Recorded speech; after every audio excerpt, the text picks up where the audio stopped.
បាទសួស្តីបងប្អូនអរគ្នាសូមស្វាគមន៍មកកាន់វីដេអូមួយនេះបាទនៅក្នុងវីដេអូមួយនេះខ្ញុំយកមកចែករំលែកបងប្អូនទាំងអស់គ្នាពីរបៀបបង្កើតអ៊ីមែលបាទហ្នឹងហើយអញ្ចឹងតកតងក្នុងការបង្កើតអ៊ីមែលគឺតម្រូវឲ្យបងប្អូនអរគ្នាមានលេខទូរស័ព្ទមួយខ្សែដែលអត់ដែលបង្កើតអ៊ីមែលពីមុនមកទេអញ្ចឹងសម្រាប់លេខដែលធ្លាប់បង្កើតហើយក៏វាបង្កើតបានដែរប៉ុន្តែវាមានរយៈពេលថ្ងៃគេកំណត់វាអាចទៅរយៈពេលមួយអាទិត្យទៅមួយខែកន្លះខែអីបានវាឲ្យយើងបង្កើតអ៊ីមែលបានមួយខ្សែបាទហ្នឹងហើយឥឡូវកុំឲ្យខាតពេលយូរបងប្អូនអ្នកគ្នារកកម្មវិធីអ៊ីមែលរបស់បងប្អូនមកអញ្ចឹងបងប្អូនរកកម្មវិធីនេះមកកម្មវិធីអ៊ីមែលនេះអញ្ចឹងចូលនៅក្នុងកម្មវិធីនេះមកបាទដល់កន្លែងនេះខ្ញុំសូមបិទបាំងអ៊ីមែលរបស់ខ្ញុំខ្លះៗហើយពួកអ៊ីមែលខ្ញុំច្រើនអញ្ចឹងខ្ញុំការពារអ៊ីមែលរបស់ខ្ញុំដែរអូខេបាទអញ្ចឹងពេលបងប្អូនចូលមកក្នុងកម្មវិធីអ៊ីមែលនឹងហើយបងប្អូនអ្នកគ្នាមើលខាងលើកន្លែងរូបមនុស្សនេះខាងលើចាំខ្ញុំគូសញ្ញាព្រួយដាក់ឲ្យមើលអញ្ចឹងបងប្អូនចុចលើនឹងមកបាទកន្លែងនេះខ្ញុំសូមបិទបាំងខ្លះបាទបន្ទាប់មកបងប្អូនអ្នកគ្នាអូវាបើសិនជាទូរស័ព្ទបងប្អូនដែលអត់មានអ៊ីមែលគឺកន្លែងនេះវាឲ្យឃើញ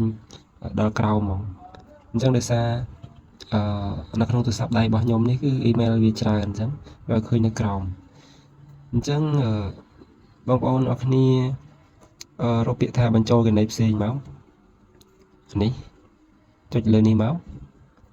ខេបន្ទាប់មកវាមកចេញដល់កន្លែងនេះចុចពាក្យថា Google គេខ្ញុំសូមដាក់លេខកូដខ្ញុំសិន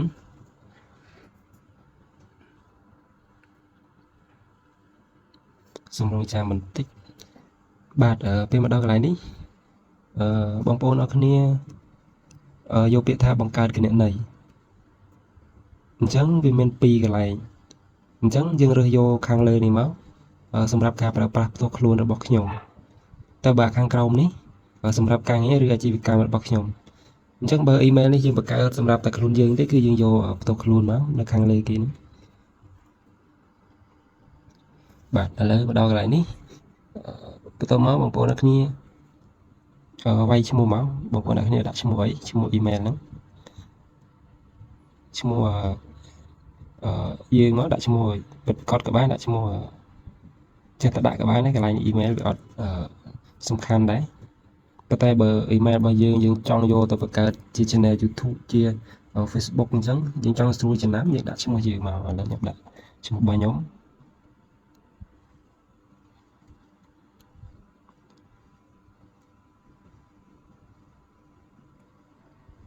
បាទឥឡូវហើយយើងចុចពាក្យថាបន្ទាប់មកបាទកន្លែងនេះកន្លែងនេះយើងត្រូវតម្រូវឲ្យបំពេញថ្ងៃខែអញ្ចឹងខ្ញុំសូមបំពេញថ្ងៃខែដាក់តាមតញ្ញប័ណ្ណក៏បានដាក់ខុសពីតញ្ញប័ណ្ណក៏បានដែរអញ្ចឹងខ្ញុំសូមបំពេញថ្ងៃខែកន្លែងនេះ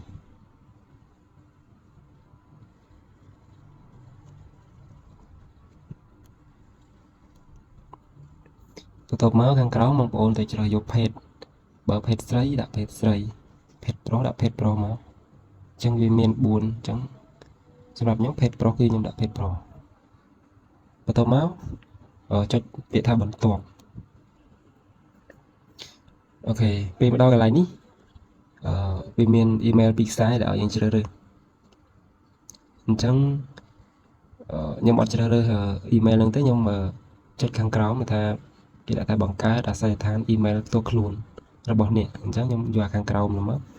អញ្ចឹងឲ្យយើងបញ្ចូលឈ្មោះអ៊ីមែលរបស់យើងដាក់អ៊ីមែលដូចម៉េចដាក់បែបនេះចុះ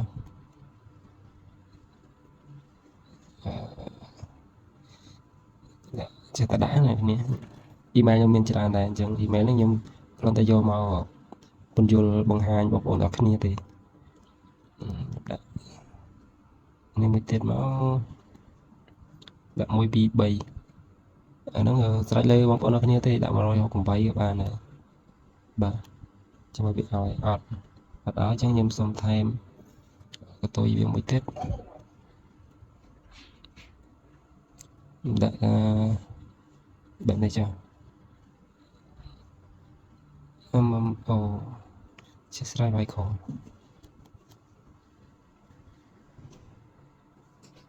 chơi mới cho mùi bị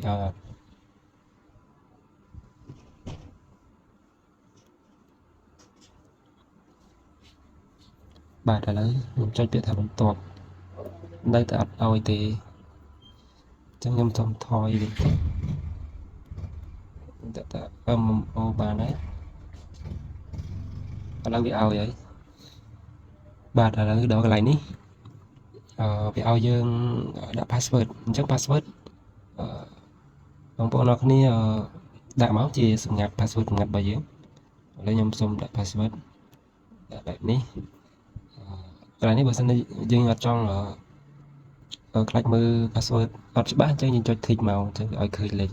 ខ្ញុំសូមបិទហើយកន្លែងនេះ password ខ្ញុំសូមបិទបាំងបែបនេះចុះឥឡូវពេលដាក់ហើយយើងចុចពាក្យថាបន្ទាប់មកបាទឥឡូវឃើញ email របស់យើងចុចពាក្យថាបន្ទាប់ទៀតមក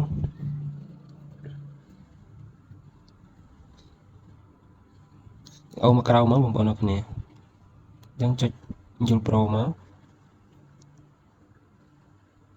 សូមរងចាំមួយផ្លែតហើយពងធ្វើការប្រសេសឲ្យយើងបាទឥឡូវបានជោគជ័យហើយឥឡូវយើងចូលទៅមើល email ដែលយើងបានបង្កើតបាញ់នេះអូខេនេះគឺកំហាយ MMO 168ឃើញបងប្អូនអរគ្នានេះគឺ email របស់យើងហើយឥឡូវកន្លែងនេះយើងបង្កើតបាន email ហើយប៉ុន្តែវាអត់ទាន់ឲ្យយើង verify ជាមួយលេខទូរស័ព្ទទេអញ្ចឹងបងប្អូនទុកប្រហែលជាមួយថ្ងៃឬក៏2ថ្ងៃទៀតវានឹងផ្ញើសារយើងដើម្បី confirm ជាមួយលេខទូរស័ព្ទហ្នឹងហើយប៉ុន្តែបើយើងមិនចង់ឲ្យវាផ្ញើសារទេយើងចូលទៅកាន់គណនីរបស់យើងមកចូលកន្លែងគ្រប់គ្រង Google របស់អ្នកមកសូមរងចាំមួយផ្លែត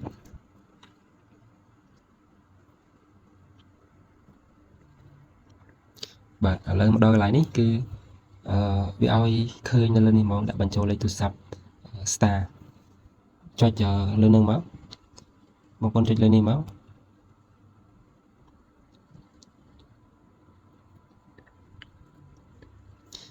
បាទសូមរងចាំតិចដោយសារអ៊ីនធឺណិតរឿង slow បន្តិចបាទខ្ញុំសូមដាក់ password នោះសិន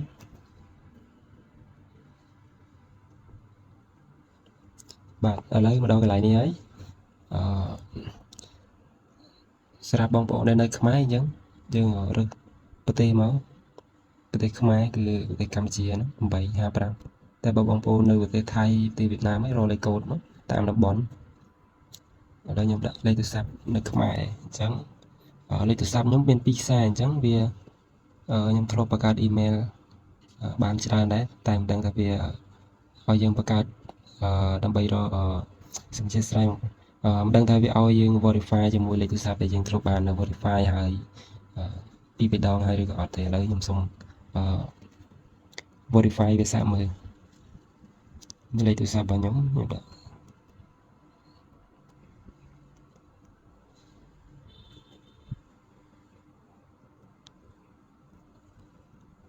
ឥឡូវខ្ញុំចុច reset ទុកវាអត់ឲ្យទេឥឡូវខ្ញុំសូមដូរលេខទូរស័ព្ទវិញដាក់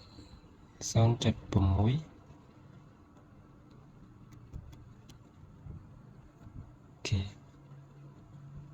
ឥឡូវយើងបានបញ្ចូលលេខជោគជ័យហើយអ្នកគ្នាឥឡូវខាងលើនេះពេលយើងបានបញ្ចូលលេខទូរស័ព្ទយើងបានជោគជ័យហើយយើងឃើញខាងលើនេះគេដាក់បញ្ចូលអាស័យដ្ឋាន email ដើម្បី star ដែរអញ្ចឹងបើសិនជាបងប្អូនអរគ្នាមាន email ដើម្បី star ក៏ដាក់មកតែបើអត់ក៏មិនបាច់ក៏បានដែរកន្លែងនេះតែសម្រាប់ខ្ញុំមាន email អញ្ចឹងខ្ញុំដាក់ email ដើម្បី star វាដើម្បីជៀសវាងពេលយើងចេញពី email នេះយើងមាន email ផ្សេងដែលយើងបានចំណាំយើងវាយដើម្បីយកលេខកូដ verify ដើម្បីចូល email នឹងដងទៀតអញ្ចឹងខ្ញុំដាក់email star របស់ខ្ញុំនេះចុចរក្សាទុក បាទឥឡូវគឺរួចរាល់ហើយគេវាលេង load ហើយគេបាទឥឡូវវីដេអូរបស់យើងគឺមានតែប៉ុណ្្នឹងទេបងប្អូនអរគ្នាហ្នឹងហើយសម្រាប់បងប្អូនដែលទៅមកថ្មីបើសិនជាអត់ទាន់បានចុច subscribe ឲ្យ channel របស់ខ្ញុំបាទទេកុំភ្លេចជួយចុច subscribe ឲ្យម្នាក់មួយផងបាទដើម្បីទទួលបានវីដេអូថ្មីៗពីខ្ញុំបាទទាំងអស់គ្នាបាទ